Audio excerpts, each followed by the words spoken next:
Hi, this is Dr. Shailaja, sports physiotherapist. ఈరోజు మనం డిక్విరియన్ స్టీనోసైనోవైటిస్ అంటే ఏంటో తెలుసుకుందాం. సో డిక్విరియన్ స్టీనోసైనోవైటిస్ అంటే తంబు వైపు ఉన్న వృష్టి దగ్గర టెండాన్ అనేది ఇన్ఫ్లమేషన్ జరగడం.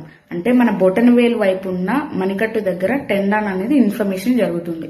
సో దీన్నే డిక్విరియన్ స్టీనోసైనోవైటిస్ అంటారు. ఇది ఎవరిలో ఎక్కువగా చూస్తామంటే రిపీటెడ్ గా హ్యాండ్ అండ్ వృష్టి మూవ్మెంట్ చేసే వాళ్ళలో ఎక్కువగా చూస్తాం, లేదా గార్డెనింగ్ చేసే వాళ్ళలో, లేదా టెక్స్టింగ్ చేసే వాళ్ళలో, ఫోన్ ఎక్కువగా చూస్తూ ఉంటారు కదా, టెక్స్ట్ అనేది టైప్ చేస్తుంటారు కదా వాళ్ళలో, టైపింగ్ చేసే వాళ్ళలో, మెయిన్ గా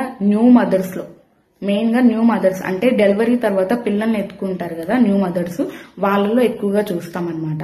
దీని సిమ్టమ్స్ ఎలా ఉంటాయంటే బొటన్ వేలు దగ్గర మణికట్టు దగ్గర నొప్పి, వాపు, పట్టు లేకపోవడము, పిడికిలు బిగించలేకపోవడం లాంటివి చూస్తాం. దీన్ని ఎలా డయాగ్నోస్ చేయాలంటే ఫింకల్ స్టెయిన్ టెస్ట్ అనేది ఉంటది. సో ఆ టెస్ట్ చేయాలి.